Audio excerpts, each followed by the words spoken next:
for attending today.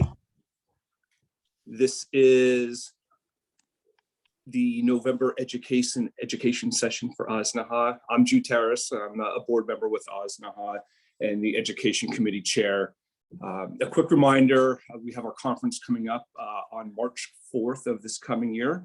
And in a couple of weeks, you're going to start seeing some more communication about that with some speakers that will be and presentations and topics that will be covered. Let you know here, you're all muted right now.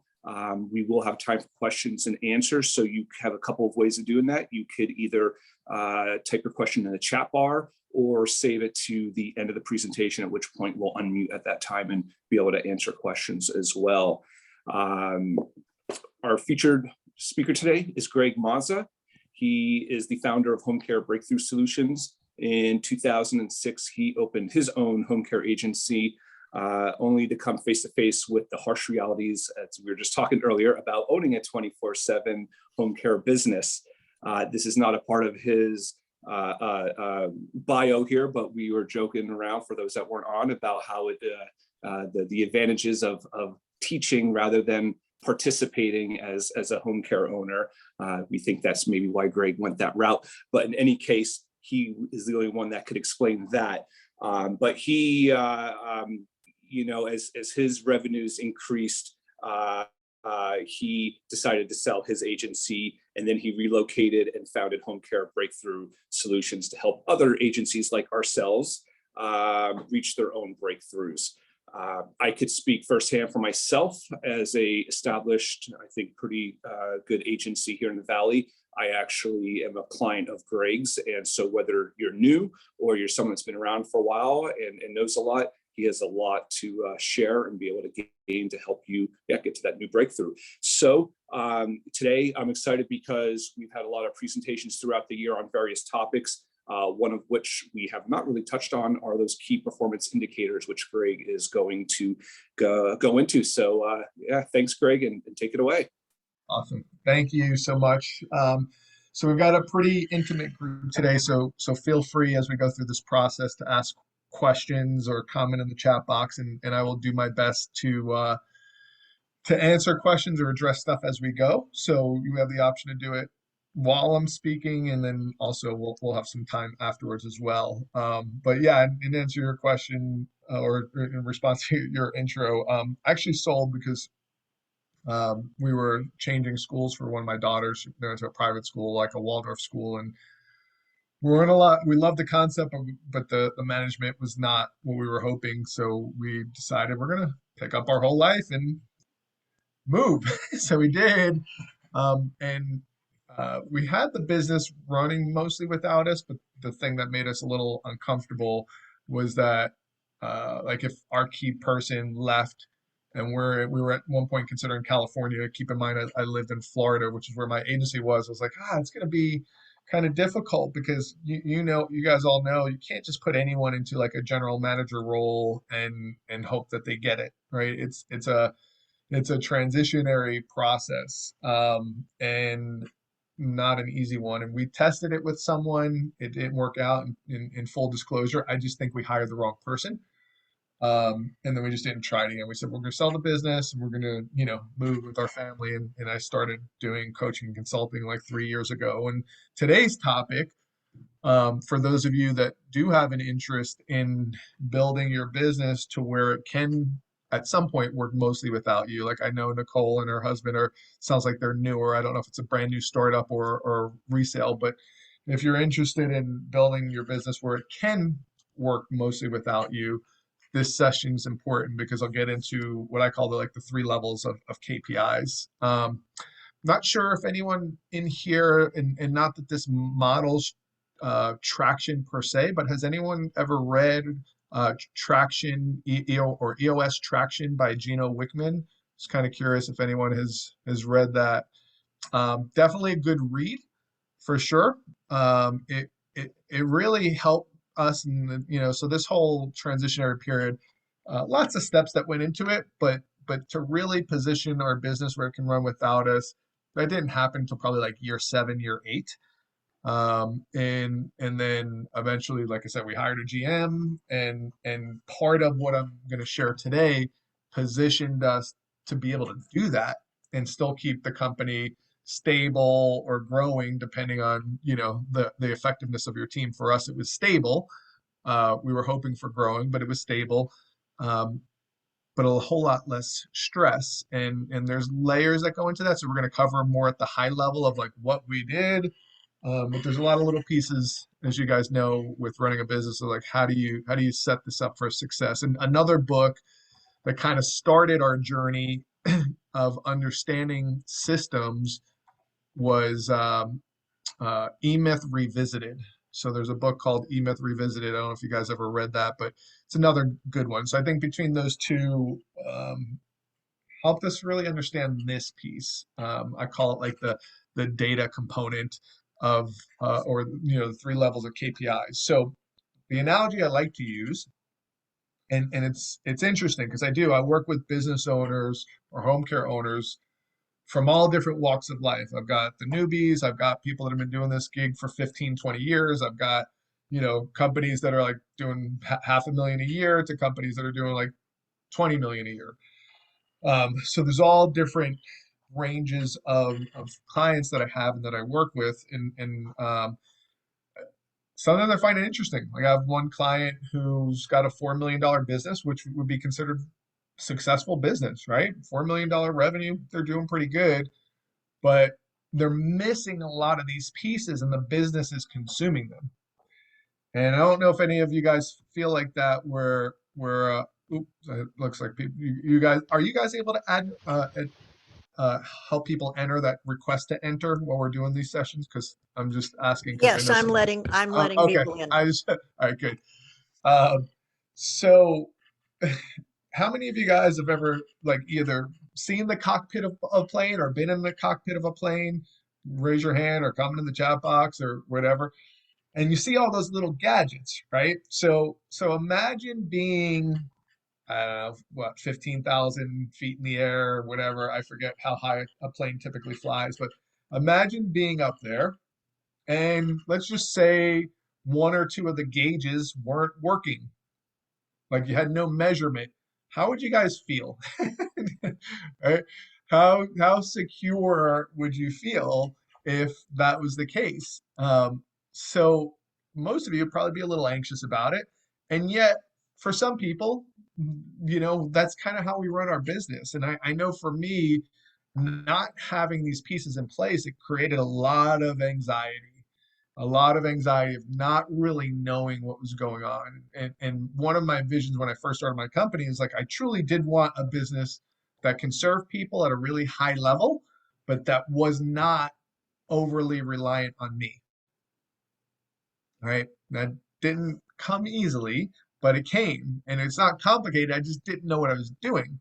Right. So I started learning. And I don't know if you guys have ever felt like this or your office feels like this, where you got the phones are ringing and there's papers being shuffled and like all these things that have to go into running a home care business where you've got compliance, receivables, new leads coming in, conversions, liver visits, assessments, staffing, recruiting. Like there's so many pieces that go into running a home care business. And sometimes it can feel like chaos. I know it did for me at first. And it's like, I've got a little bit of ADD, or at least I used to, but it was overwhelming and overstimulating and created a lot of stress and a lot of anxiety. See, Nicole and her husband they're smiling right now. How long have you guys had the business?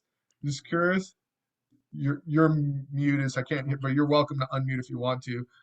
We just opened, like within Okay, so you guys see that they're hugging each other right now. Let's see where they are in about a year and see if that's still happening. I say this jokingly, right? Exactly. The hands will be around the neck.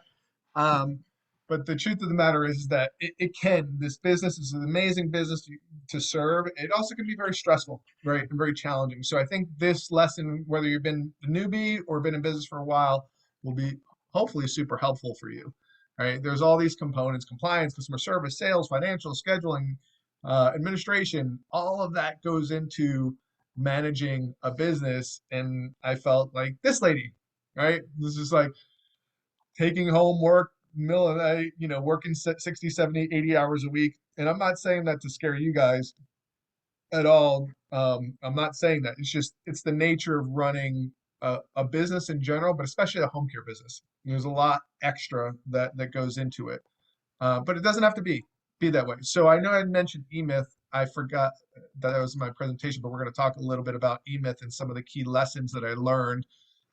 In fact, I read that one probably when I had been in business for 6 months to a year. And when you're a startup, and these are some key lessons from it. Be prepared to wear multiple hats for a while, right? This is part of being a small business. Some of you might be 10 years into this and still doing that. And ideally, we don't want that. One of the greatest lessons I ever learned, and maybe it was from eMyth, I feel like I learned this a couple of times, is make time each week to work on your business while you still need to be in the business. And what does that mean exactly, right? What does it mean to work on the business? Working on the business. So pre-home care, right? I was in a totally different industry. I was actually in the mortgage business. And one of my mentors at the time, he said, just structure time every week, once a week, 4 hours.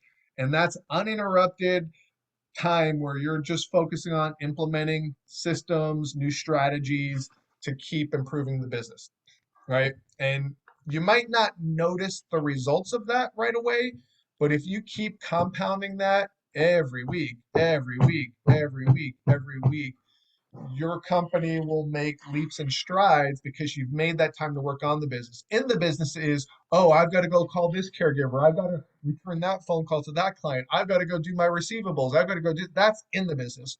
On the business is like, okay, how do I get better? Some of you guys, I think we're talking well, maybe I was talking about recruiting. It's like, okay, how do I improve some of my recruiting systems? I'm looking at my numbers, I'm looking at my data, which we're going to cover today, KPIs. I'm looking at my KPIs and I see where my problem is. Now I've got to start implementing systems to fix it. That's working on the business time. Okay. Hope that makes sense. Construct your business based on systems. Okay. The more you have a system and a process for something, then especially for your newbies, as you delegate and elevate and you start to build your business and build your team, and you're like, okay, so I'll give you a perfect example of this. I used to do the recruiting. So I would do the recruiting for my company. And then I'm like, okay, but I need to get leads. So in order to do that, I got to be out generating leads. I need someone to take on this recruiting role. Okay, go do recruiting is what some people do. Like, here's some things and go do recruiting versus I'd have a whole system for them. And I'm not the greatest with details, but I would have a system and a process. Say, all right, here's how we run our Craigslist ad. Step one, do this. Step two, do this. This is the process. Run the ads, change the headline, blah, blah, blah. So I'd have the steps mapped out, kind of like what McDonald's would do, right? If you own a McDonald's in North Dakota or New York or Chicago, the systems are the same, right? You just plug the right person into that system and you're going to have success, right?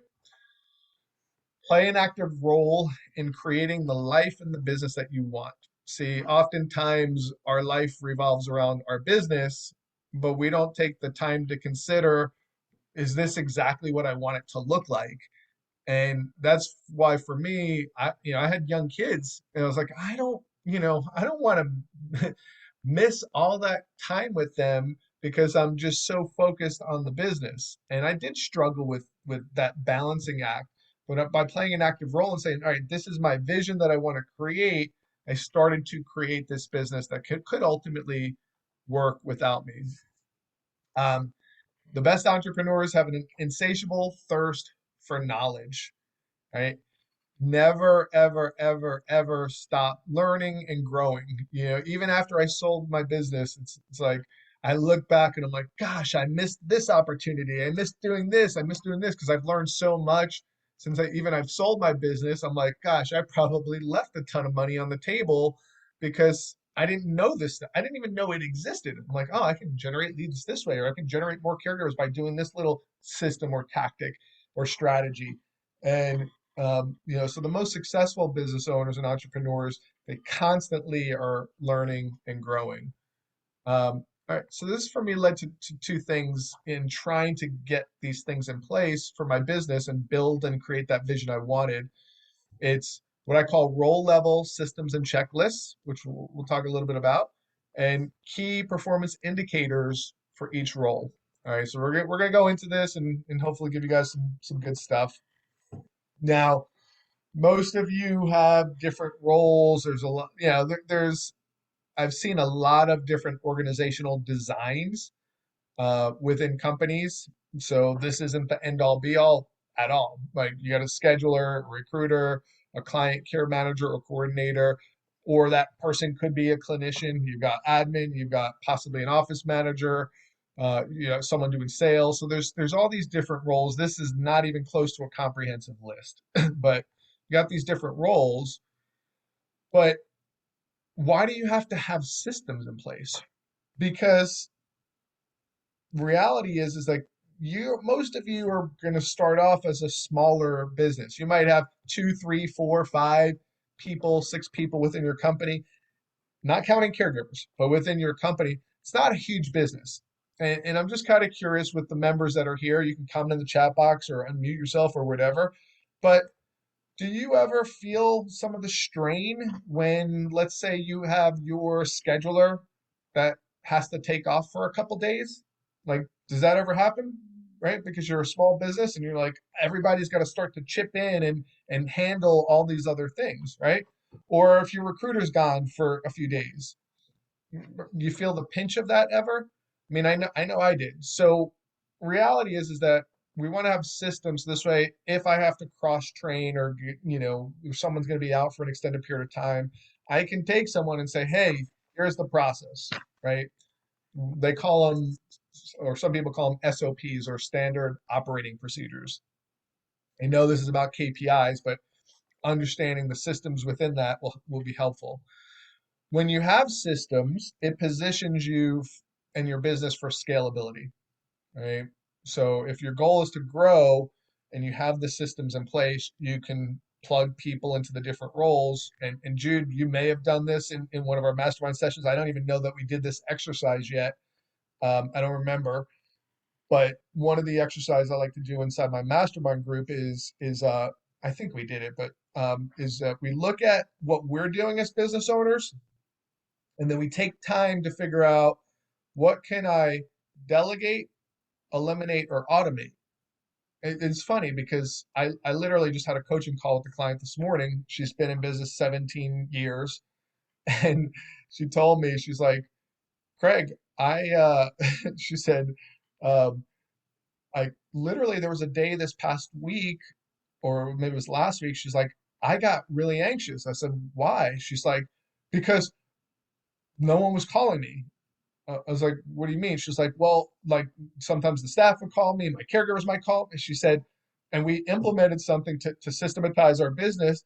And I literally thought no one was working. I thought something was wrong. And then I went in and checked. She's got like a little management tool that she's using now. And she's like, and everything was getting done. And she's like, I haven't had that in 17 years. I was like, yeah, that's awesome. And she's like, I didn't know what to do with myself. I was like, well, now you take that time to work on implementing new strategies and new systems in your business and to be able to scale. See, the problem is most business owners or a lot of business owners, they never get there, right? You get so sucked into the day to day that it makes it so difficult to actually get to that place where you've delegated most or all of the lower level stuff. So this way, you as the business owner can learn, evolve, implement new strategies, implement new systems so you can scale. And not everyone gets to that point. And it took her 17 years, but now she's like moving in the right direction. And now, guess what? She's working on her recruiting systems. So this way she can get that better. But she wouldn't have had time to do it before because she's so busy doing. In the long run, it just makes things easier.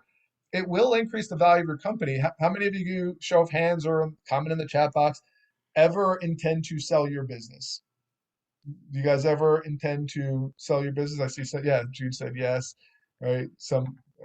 Right. So if you ever have the intention of selling your business, the more you have these things systematized and the more you have data, KPIs, Now, some of you are like, I already got KPIs. Well, we're going to talk about the different levels of KPIs, but the more you have this data available, it increases the value of your company for multiple reasons. One, they can see it, they don't feel insecure. Part of purchasing a business is based on risk. So if you don't have data or enough data, the perceived risk increases because now I'm left as a potential buyer, like I don't know what's on the other side of this curtain, right? Versus if I have the data, at least it's in front of me, assuming the data is in integrity, like, all right, now I can see the information. And if I don't have systems, right, it also makes it more vulnerable. So the more you have these things in place will increase the value of your company. Really basic level, a system is a series of processes that dictates how one part of your company operates. Once implemented, it requires a little thought and minimal effort to maintain. That is why when you look at McDonald's, they're so successful because they have these systems on lockdown that they can just take it anywhere and you could plug almost anyone in there, right? Kids, it doesn't matter, almost anyone into the system, as long as they can follow the process, the result will be there. All right. So let's talk about each role. Within each role, there's certain outputs. Okay. And typically there's a handful of outputs, or I'm going to call them results, that we're looking for that really it drives the results for that role. Now, some of the easy ones are like I can say, all right, my recruiter. Well, just comment in the chat box if you guys are willing. If you don't know where the chat box is, it's usually on the bottom of your screen and it says chat. I'm going to type in there now. Hi. Um, so, what are some outputs that I look for from my recruiter? So, if I've got someone doing recruiting, comment in the chat box. What are some things that I would be looking for as a result? How do I know if my recruiter is being successful or not? Recruits, right? Okay, yeah, recruits or new hires. I think that's what you're saying, right? So that's an output. What about a salesperson? If I've got a salesperson, what is the output? Interviews, hires, calls, Jude, good job. Okay.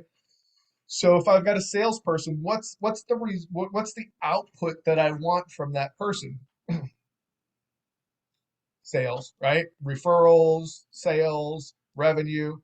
Grant said number of sales calls. Yeah, that's an input, but and we can talk about that. I'll spend a little time talking about that because I think we'll have time. But in in each role, there's something called the lag measures, right? The lag measure is the ultimate result that we want, right? With the salesperson, it's referrals, it's conversions, and it's new clients, right? That's the output.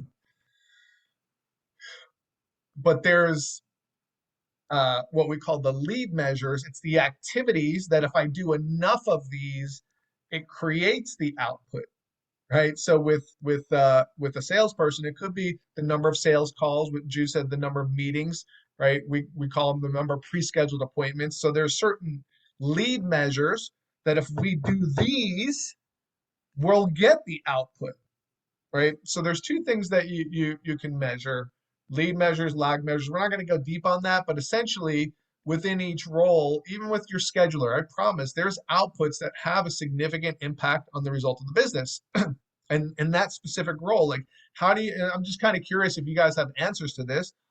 With someone who does your scheduling, what are some key components that you could measure that would determine whether or not they're successful? So for some of you, this might be stretching your brain a little bit, but why not? So for a scheduler, what are some outputs? What are some results that you need from a scheduler to show if they're being successful or not? Right? So there you go. Full schedules, no missed shifts. Very good. Awesome. Right. Another one that you could measure, minimum O time. Very good. So you guys get it. You guys are smart. Open shifts for the next week. Yep, that's one that I used to measure, Jude, is we would look at open shifts or by Friday at 11 a.m. We want, I think it was 95%. We want 95% of next week's schedule filled completely by 11 a.m. on Friday, because Why? Because I know sometimes stuff hits the fan. You got all these call offs, and then if I get a new case, my scheduler doesn't have time to handle it. So that was one of the things we decided we're going to measure for our scheduler. So there's different things, but my point is that there's outputs, and these are things that ideally we want to be measuring for each individual.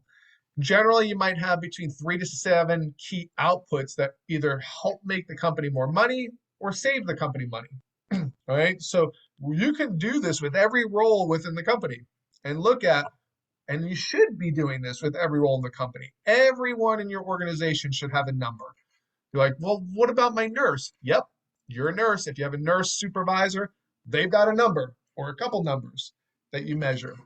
So the key is figuring out what are those measurables that we're going to look at to determine the success within those roles. I call these level 1 role specific KPIs. Okay, so everyone in your organization should have a number. And what's a KPI? We already kind of talked about it. It's a set of quantifiable measures that a company or industry uses to gauge or compare performance in terms of meeting strategic and operational goals. Right? How many of you, and you're not going to get all this from the Home Care Pulse benchmarking study, but how many of you actually use the Home Care Pulse benchmarking study to look at some strategic things to measure? Just comment in the chat box if you have, or if you use it. Just kind of curious because it's a great tool to have. 100%, yeah. Right. So this is a great tool to have so this way you can kind of benchmark how we're doing. Most of the information in there is fantastic. There's pieces that are like, sort of, you want to filter it to make sure it's truly measurable and not measurable, that it's truly congruent with your organization and how you should measure. But it gives you a really good benchmark, a really good benchmark. Why are they important? Helps you define what success looks like. Focuses everyone on a goal, right? It focuses everyone on a very specific goal. What gets measured and gets reported gets done. What gets measured and reported actually gets done. In fact, there's studies around this. You can measure and reward for success based on these outputs, right? This is how corporations do it. Problem is that, it's not a problem. It's just the reality. Most of home care agencies, we're small businesses, right? We're small businesses, and sometimes we get overwhelmed. So we don't necessarily want that corporate feel per se, but there's something to be said about how they do it and how they measure your success. And the more we can align with some of that, this in particular, having an output that we're measuring, the more and better results you're going to get. It provides clear accountability, right? I know this is a little slightly off topic, but it's not. One of the things that I have had successful organizations that do it a little bit differently. So I'm not saying my way is the end all be all, but I am a big proponent of specialization over generalization. What do I mean by that? There are some of you, and I did this early on in my company too. My scheduler was also my recruiter, or I have 2 schedulers and 2 recruiters. And we're sort of splitting up the roles, and you get some schedule, you get some schedule, and you get some recruiting, and you get some recruiting.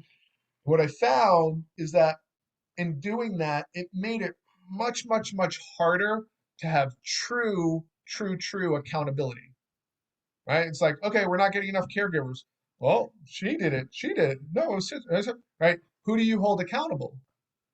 Well, you can say, well, they each have their own numbers. Yeah, you can do that. It just gets really cumbersome. And at the end of the day, I want someone to own their role and to own the number. So I'm a big proponent. Once I split that out, I feel like I got much better production than keeping it together. Here's the big thing where even for those of you that are tracking some of this stuff, I did a strategy call with someone today that invested in my recruiting program, and smart guy, great business, does a lot of good job tracking data, right? Lots of data. In fact, sometimes you can have too much data. because it can get overwhelming and then things get lost in the shuffle. But ultimately, when you do this the right way, strategic decisions are made from the data and the results. All right, I'll give you a perfect example of this right now. All right, so he had all this KPI data around recruiting. He was tracking no-shows, he was tracking this and secondary calls, and he's just tracking a lot of stuff. But the reality is that they weren't making enough progress in the one area that they needed to. And what do I mean by need to? All right, we sort of went through this process of reverse engineering his numbers for recruiting. And he's like, I used to do that. I was like, okay, well, let's get back to doing that because we've got to figure out how many hires do we need a week, and then how many interviews have to happen to hit that hire number, and then how many interviews have to get scheduled in order to get this many to show up. And then from there, if I know I need this many interviews scheduled, how many applications do I need? So he had tons of data, but he wasn't using it, and he didn't have a process for like deciding on where am I going to focus my energy and attention.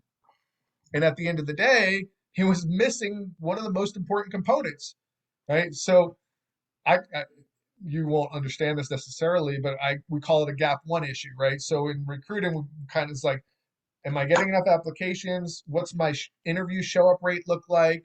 How quickly like, what's my percentage of people I'm getting to work?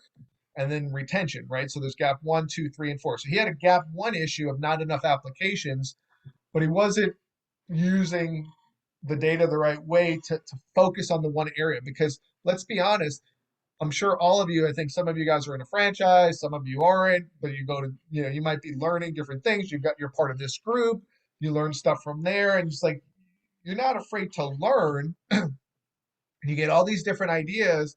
And he even used his word. He's like, we were throwing a bunch of stuff against the wall and hoping that, something would stick. It's like, okay, you can do that, and some of it will, and some of it's going to fall off.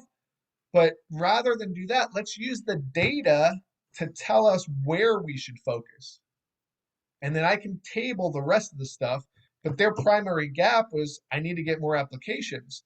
So within that, my focus as a business owner, if I'm driving this plane and driving this ship, which is my business, I'm going to focus on right now, because the data is telling me I need to focus on coming up with new strategies and new ways to get applications. And there's a lot of little things you can do, but the data tells us what we have to do. Does that make sense? Hopefully that does come in the chat box if that makes sense. But when you're in that airplane, right, if your altitude's off and we're looking at that measure, what do? We adjust the plane up or down based on what that measure is telling us. So it tells us where we need to focus. Now, most of you probably know, but you might not. But this business is really propelled by two primary things. Like, it's like being a front wheel drive vehicle. So you got your home care business, and the two primary drivers, sales, am I getting enough leads? And do I have enough caregivers? Right? Sales and recruiting. So I probably know the answer, but I'm going to ask you guys anyway, if you don't mind commenting in the chat box. Where are you lacking the most, or what's the area where maybe it's your biggest struggle or pain point right now? Is it I'm not getting enough leads, or is it I'm not getting enough caregivers? Just comment in the chat box, and where is it for you in your business right now? There's no good, bad, right, wrong. I'm just kind of curious with the room, or who's willing to be open and vulnerable. Thank you. All right. Okay, good. And you can direct message me if you want to keep it private. That's totally fine, because you might have some competitors, right, caregivers, right? So, always caregiver shortage. Okay, right? So the reality is that this drives our business. Okay, and for some of you, that might be the biggest bottleneck. For some people, it's I'm not getting enough referrals. For others, I'm not getting enough caregivers. Okay, well, now we know that the data, you might say, I don't need the data to tell me that. All right, well, you may not, but we do need to, within recruiting, figure out where in my recruiting system do I need to focus my attention? Because you could be working on retention issues, but the reality is that we need to focus on lead generation issues. So we need to know even within that where we need to focus, and the data tells us that. So sales and recruiting drives this business forward. Everything else matters, right? Customer service, receivables, all that other stuff matters, compliance. But this is what will drive and propel your business forward. Right. We already talked about some KPIs for recruiting. Well, some of you guys brought it up in the comments. So interviews scheduled, interviews showed up, number of new hires. These are just some examples of things that can get measured. Sales, pre-scheduled appointments, sales calls, number of new referrals. You won't know what a 3T presentation is. It's just our term that we use internally for like our proprietary model for doing in-services. So these are just some examples of things. Scheduler, percentage of scheduled or filled shifts by a certain time, overtime percentage. We would measure, there are certain things on our customer satisfaction surveys that would tell us how well our scheduler was doing, right? So some of our scores were relevant. Some of the answers to some of the questions on the survey were relevant to my scheduler. Some were relevant to my recruiter. So there's a few different things that you can track that will tell you how you're doing. And I think feedback loops are helpful. A KPI is one form of a feedback loop, but so are surveys. You guys might be doing supervisory visits. We used to do caregiver, I don't know, I think it was monthly. We would bring like 5 to 10 caregivers to a breakfast, and we would gather information. How are we doing? What do you like about working for us? What can we do better? And that was a feedback loop. So we now take that information back, and the key is how do we use it to make our next strategic decisions? So having feedback loops built into your organization are important. Data is one thing, right? The data tells me, all right, retention. Well, because I knew my retention rate where it was, that was a feedback loop. And I knew, all right, well, now we got to focus on how are we going to improve our caregiver retention. So you could do caregiver satisfaction surveys. You can do what we did, which is breakfast, monthly breakfast with our caregiver team, or you can do phone calls and have a way to solicit information back. So the key with feedback loops is you have an event, then you observe and reflect on the information, you interpret it and come up with observations, and then you take your next action on how you can fix it. Right, Nicholas said it looks like the scientific method. Right, it could be. It could, I know what you're talking about, but I don't even remember the exact scientific method, but it's essentially similar to that, right? Where you take information and then you experience a new event. And then you try something, right? Let's apply this to even recruiting, right? I'm not getting enough applications. That's my event. Let's look at this objectively and reflect on what's happening. Okay. Is it that my ad copy might not be good? Is it that my application process is too cumbersome so people aren't applying? Right? Is it that let's see, that I don't have any recruiting efforts out there? I'm not using enough tools or have enough hooks out there. So I'm reflecting. Now, based on this information, I can start to maybe even look at some data, interpret, make some observations, and say, hey, I'm going to come up with a new approach and I'm going to take action, right? So I'm going to try this. Greg talks about, updating my recruiting ads, and that might make that people are going to make decisions based on emotion. So let me try that. Let me incorporate that. And then you experience a new event, right? Either your applications went up or they didn't. And you're like, okay, well, it seemed like this worked, but this didn't. And then you observe and you reflect. So that's kind of why you take that feedback loop or the scientific method and you just apply it to your business and you start to make new decisions. And you use that time of working on the business to make these changes. It doesn't have to be complicated. Sometimes we complicate it too much up here. But the point is that we want to take the feedback and build these feedback loops into the business so we know what do we do to get better? And KPIs is one of the best ways to starting point to do that. So these are examples: customer caregiver satisfaction scores, your P&L, right? Compliance or other audits, your KPIs, other data that you may or may not track. So these are just some examples. So important things to notate as I talk about this, right? Your staff reports data to you at the role level, right? So as a recruiter, this is the data I'm reporting. Ideally, they're turning this in weekly before the meetings.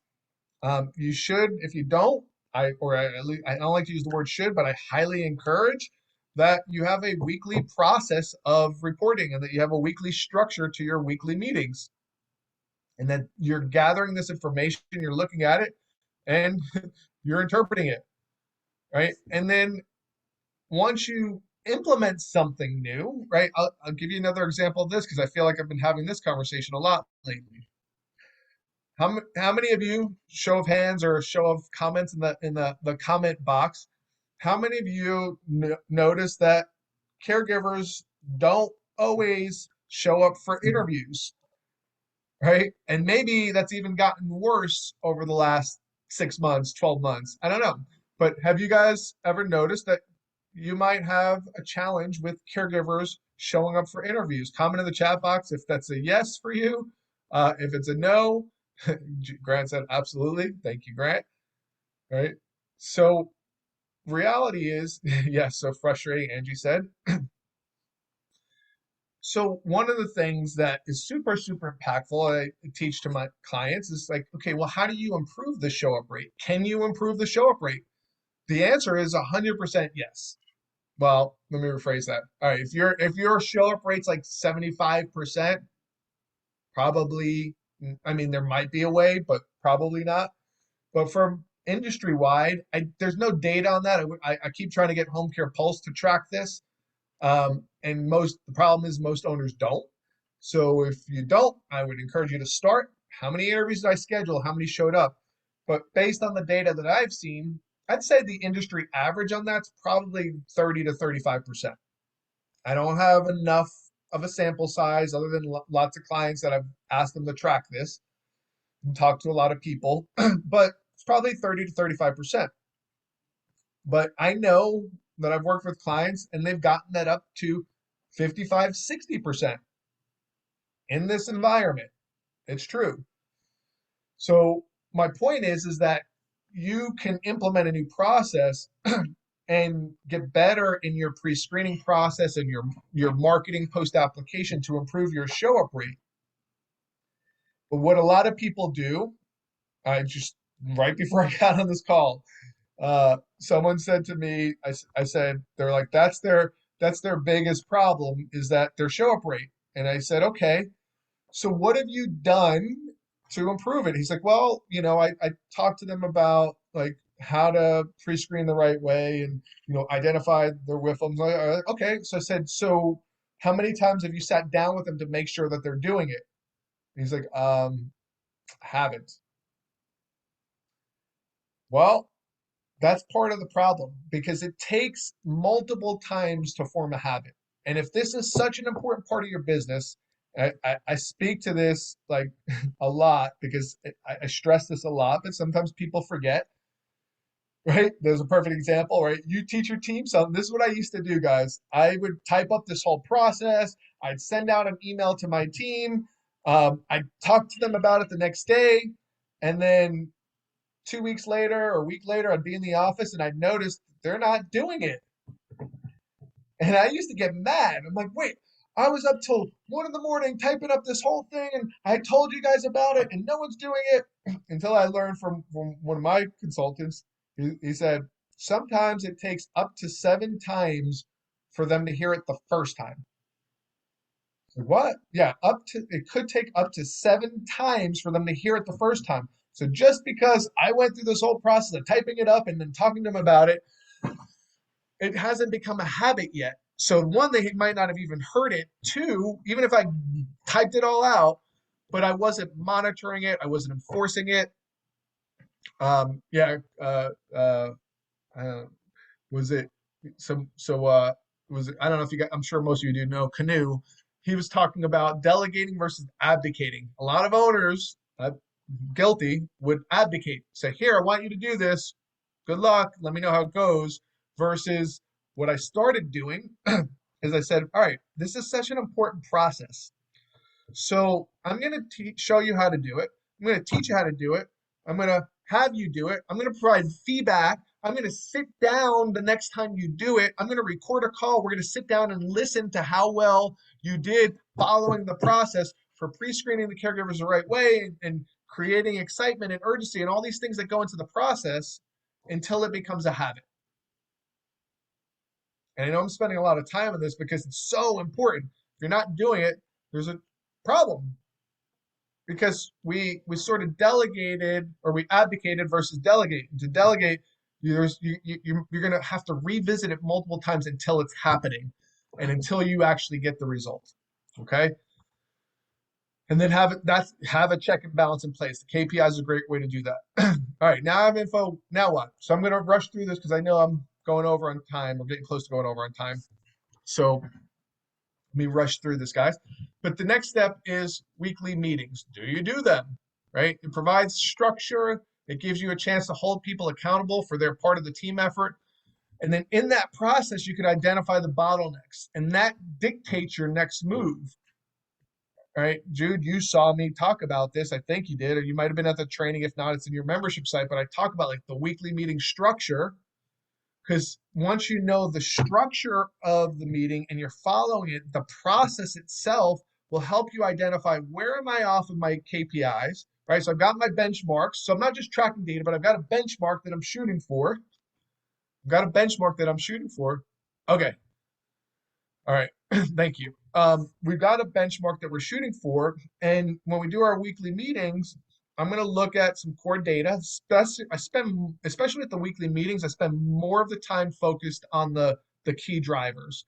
Some of my sales metrics and benchmarks and my recruiting metrics and benchmarks. And then we drop down these issues.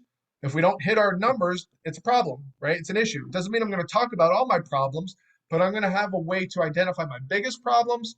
And then to the surface will come my biggest bottleneck. And for most of you, it's probably recruiting, right? That's been most of the responses I got. But then within recruiting, where is it?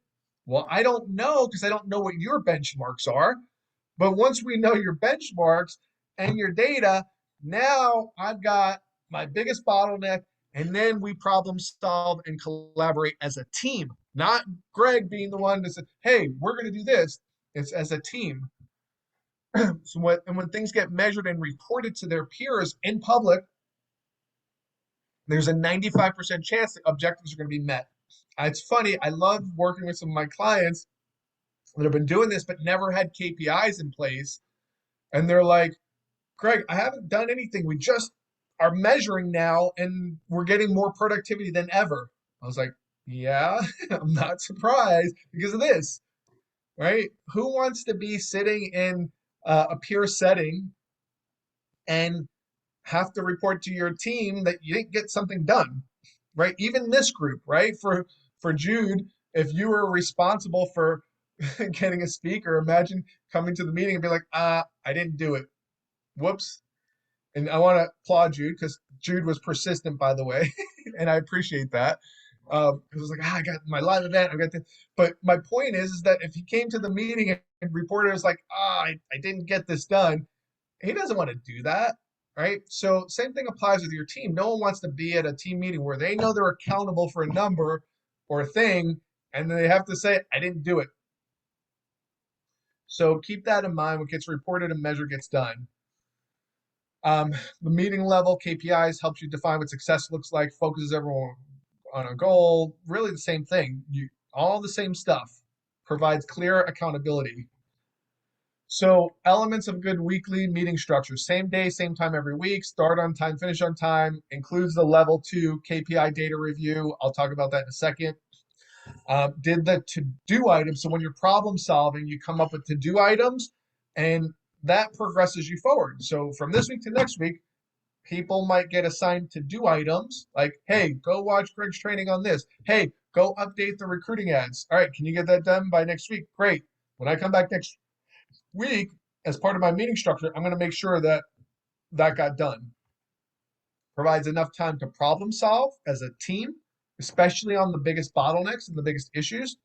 Um, um, no, very limited discussion. Okay, yeah. So just saying, just limit discussion until problem solving time. So when you do these meetings, it's easy to like someone to say, "Oh, well, we didn't hit that. Oh, let's start talking about it." Nope.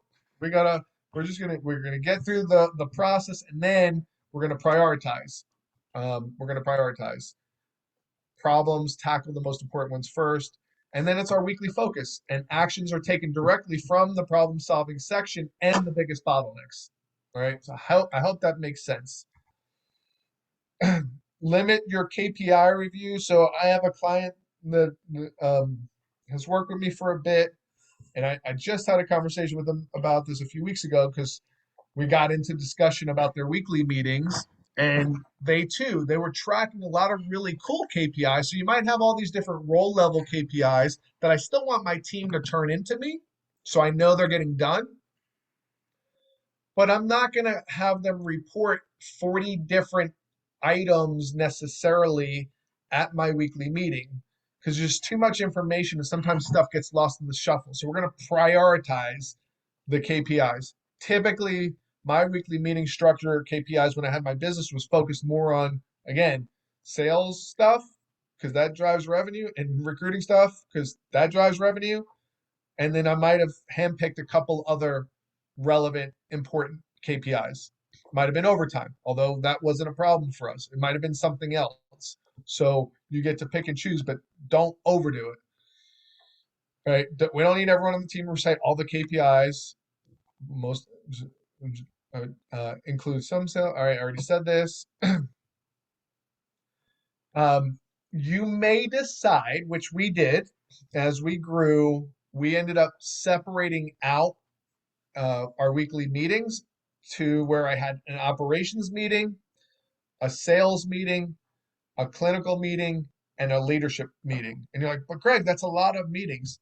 It may seem that way, and it depends on the size of your organization. I'm not saying necessarily to do that, but for us, it worked, right? It worked better versus having everyone sit in on the same meeting. So you got to make sure you've got interdepartment communication, which is really where the leadership team meeting came in. But again, that depends on the size of your organization. All right, leadership level KPIs, and I already talked about really knowing where you are. So this is leadership level. I call it level 3. These are data points that help with the overall health of your organization. And I typically discuss with owners and the leadership team once a month or once per quarter. Some people do them weekly. And some of the relevant data that you might look at a higher level, you don't have to do this, is we did sales per full-time employee, or we measured something called salary cap or salary efficiency ratio.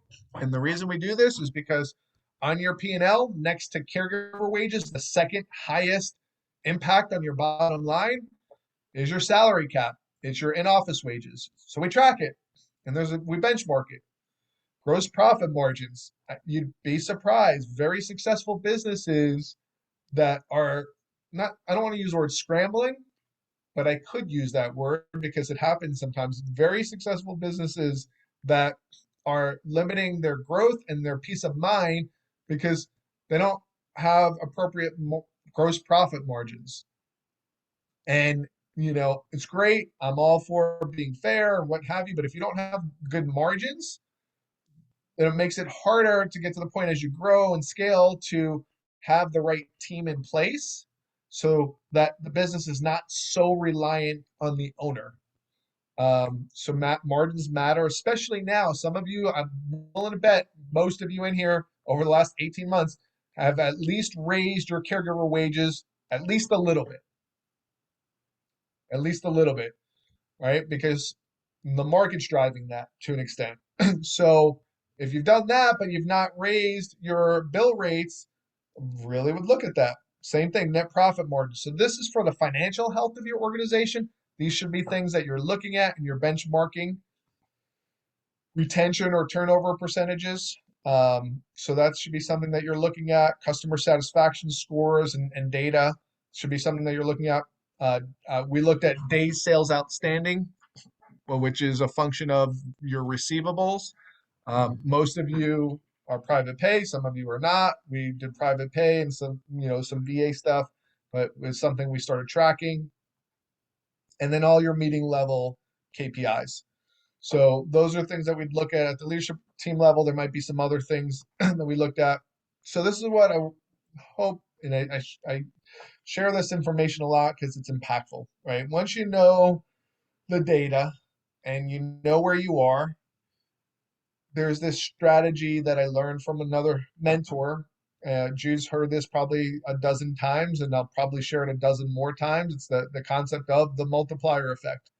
It's like many of you think like I need this magic bullet, right? There's this magical bullet that if I do this, well then, everything will be better. Everything will be so much better. But the reality is that you don't need the magic bullet, right? Incremental improvements or changes in your strategy and your systems, and you get a little bit better here and a little bit better here and a little bit better here, and you stack that on there. Let's like talk about this with recruiting. If I can get a 10% improvement in recruiting, in applications and a 10% or 5% improvement in my interview show up rate, and then a 3% improvement in the percentage of people that I actually get to work, and then a 5% improvement in my turnover rate, right? When you stack that on top of each other, it's a much larger number than what you think, because 10% improvement in applications, comment in the chat box. If you're getting 10 applications a week right now, which hopefully you're getting more, but if you were, 10% is instead of getting 10, you're getting 11. Do you think that with some strategies and systems and improvements in some things that you can go from 10 to 11? Is 10% a huge increase in the number of applications? Comment in the chat box if you think it is, or if it's not. It's not that complicated to do it, right? But the thing is that 1 + 1 + 1, when you stack it on top of each other and it compounds, it's not 3, it could be 20. That's the power of the multiplier effect. This is sort of how it breaks out in real life. So a 10% improvement in applications. This is some home care pulse data based on the 2020 study. Don't worry about the numbers, just understand the concept. All right. 10% improvement in applications based on the baseline. 5% improvement in the show up rate. So instead of getting 35% of people to show up, I got 40% people to show up. Can you do it? Yes, I promise. Right. And then my higher rate, that's the people that I've interviewed versus getting 3% more people to actually get to work. And there's a lot of things that go into that. Your new hires over the course of the year would jump from 84 to 107. All right. That is and I didn't even do turnover, right? Because it just was a little bit challenging trying to figure out how I was going to quantify the data. So that's not even taking into account improving my turnover rate.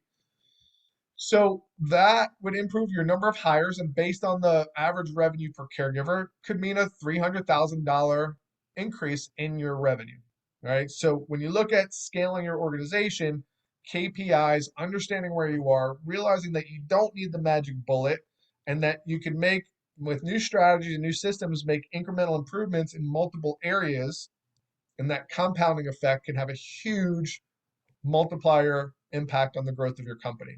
All right, I see it all the time. This is what it would look like in sales. This was from a real client.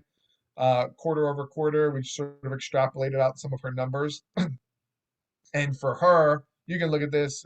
We're not going to spend a lot of time on it, but for her, the estimated year-over-year net profit growth was going to be about 130,000 just by doing this. Okay, incremental improvements, multiple areas in your business. And the truth is this particular person that this happened to, she just sold her business. And in the matter of I think it was 2 years, 2.5 years, she increased the value of her business an extra $500,000 because of this one concept, this one strategy. So very, very powerful tool. And then we were just notating $130,000. 30,000 increase in profit. If she kept on growing at this pace, it was $73,000 in profit if she just didn't grow anymore and she just kept it the way that it was. So it's interesting how numbers work and the multiplier effect works. So hope you guys found this helpful. We'll take some time for a little Q&A, but now it's time to, hopefully take this information and actually do something with it and map out your company's KPIs and your data flow and all of that fun stuff. So I think I'm finished just about on time or close to it, and I'll pause for a little Q&A if there is any. No.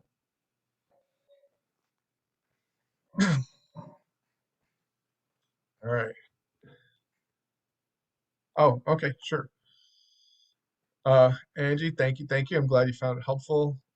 You too, Nick, thank you. Yeah, so sure. I'll put it in here in the chat box and I'll share it. So for those of you, uh, I'm putting my email address in there. So my email address is Greg, Gregg, at homecarebreakthrough.com, 785-3851. That is my phone number is 813-785-3851.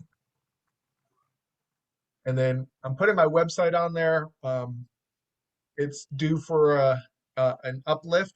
I'm just waiting. I'm in the process of finishing a book, but once I do that, we're going to do a little facelift. So you can go on the website, www.homecarebreakthrough.com. It just doesn't have all of my stuff on there. So it's got a bunch of my different programs and whatnot, but it doesn't have everything on there. And then for those of you that are not part of our Facebook group, We're excited to go see it. it's Home Care Breakthrough. Oh wait, I think it's Home Care Breakthrough Solutions for Service Providers. Even if you're not a big Facebook user, I use it predominantly for business. So we've got a Facebook group with like 3,000, almost 4,000 people in there, mostly home care owners and some of their staff, but mostly owners. It's just a great resource of people. It's a great network, and I do some. I'll get back to it, but I do videos. I got a bunch of tools in there. But you guys can, if you're not part of the group, go to Home Care Breakthrough Solutions for Service Providers and answer the questions, and come or join our group if you're not there.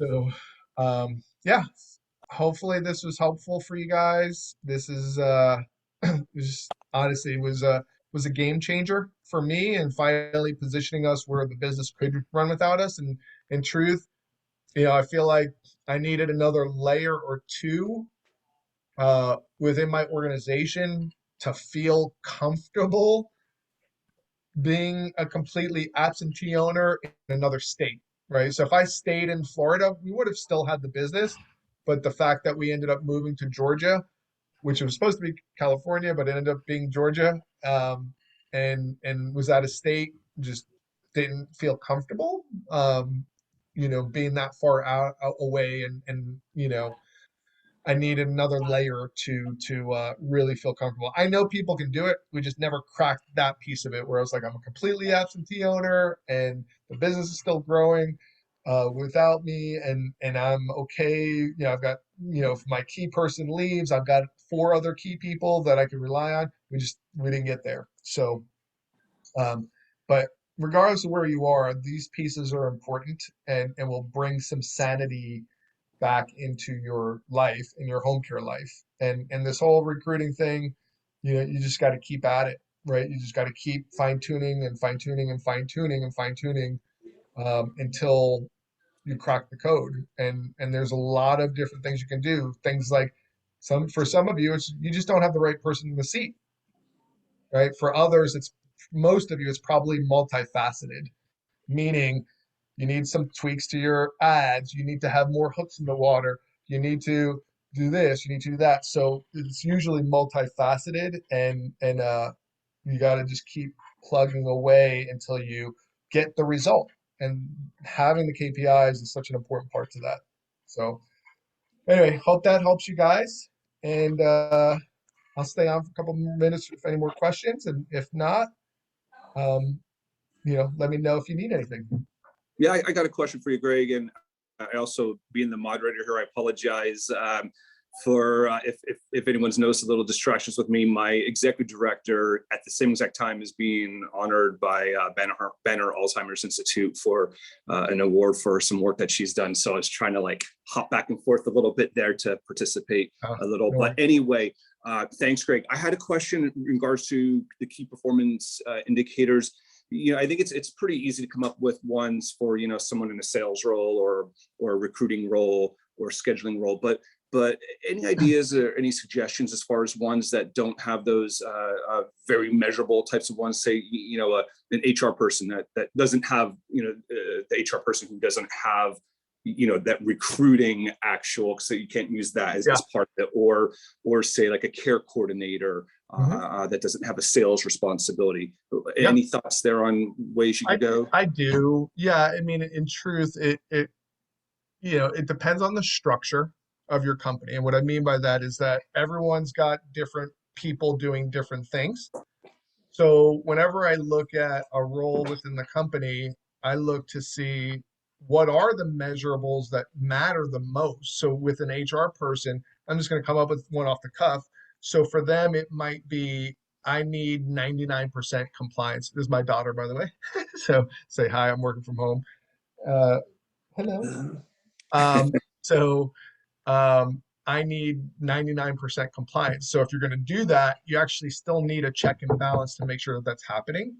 Right. So you might plug into your process as the manager, or if your branch manager has that. All right, once a month, I'm going to check and I'm going to do some audits and kind of see where we are. So it might be relative to, I'm going to, again, pull another one off the cuff. So maybe your HR person has an impact on retention, right? I don't know if that's the case. Depends on the structure of the company and their roles and responsibilities. So that's something that I can measure. Maybe your HR person, another one I'm pulling off the cuff. No, they wouldn't. The recruiter does that. I was going to say, maybe you've got some expenses. Maybe you got some expenses that, like, hey, we noticed that our uh, let's see. Let me see. I'm trying to think of what else. So I'll pose the question to you. For your HR person, what would be some of the things you'd hold them accountable for? What are they going to be doing? And Yeah. Go ahead. Yeah, and I was thinking, because I also said from like a care coordinator standpoint, so making sure they're doing supervisory visits in timely fashion, or the assessment in a certain time frame and so forth. Yeah. Yep. So within each one, even my nurse supervisor, it's like there's things that I can pull out that I can measure that really are the key. Try to think through like what are the key most important things for that role, and then see if there's a measurement you can pull from it. Usually it's quantitative. Sometimes it can be relevant to like your surveys or something like that. So we had, like I shared with you, we had specific questions that might be relevant to our surveys. It could be other things like, hey, my nurse supervisor, she goes out and does supervisory visits. We want to increase our caregiver referrals. So I'm going to teach her a process for gaining referrals from other caregivers when she does her supervisory visits. And I'm going to track that for a quarter or a month. Like, hey, we want you to generate at least 1 or 2 new caregiver referrals following this process that I'm teaching you.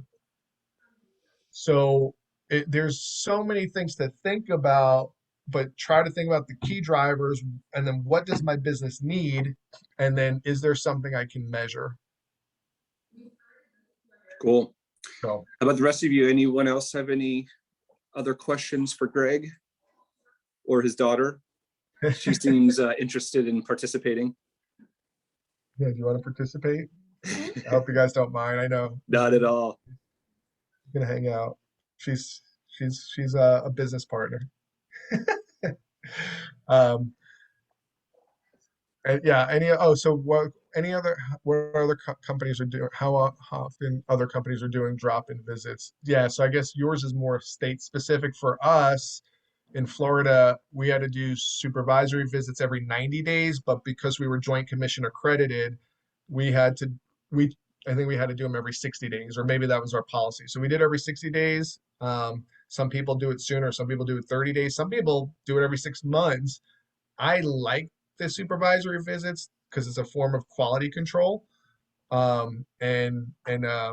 I don't know what these guys are doing in here. So, and what are you guys doing as far as drop-in visits or supervisory visits, if at all? Well, Arizona, if you aren't aware, is a non-licensed state, so there isn't anything per se. And actually, I should know this as OSNHA board member. We do have to do some sort of expected. What we do as a company is we do it at start of care, and then 30, 60, 90 days, and then quarterly thereafter. Unless there was something that happened in between, a hospitalization, change of care, then we would then restart that as well. But and I apologize, Linda, do you know what that the actual guideline is as a member of OSNHA? Who was it again? About supervisory visits. I believe that's part of what you have to do as an OSNHA member. Do you recall what the frequency is, if there is a frequency with that?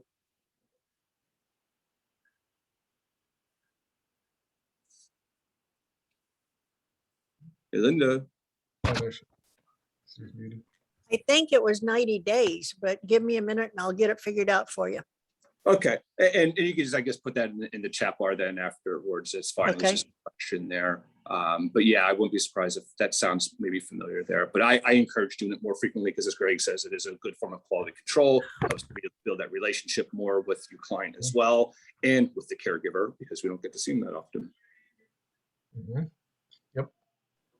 All right. Awesome. Any final questions? Well, I think if there is, speak up. But what I'll end it with saying is, not only do I work with Greg as being a client of his, but even if you don't financially, as a paying customer of his, that he mentioned that Facebook group, a lot of good, just kind of scroll through on Facebook. I find myself often just reading what a fellow home care owner is asking or saying, so it's kind of good thing to take a couple minutes out of your day and see what other issues people are having, and then be able to provide some feedback as well if you have any to give that person. But it's a good way to kind of be in tune with what's going on there. But yeah, thank you, Greg. Appreciate Awesome. you joining us here. And yeah, Linda is saying, for be OSNHA members every 90 days. I encourage it more frequently, but that's the OSNHA is at least every 90 days. But the board of directors would like to thank all of you for participating today.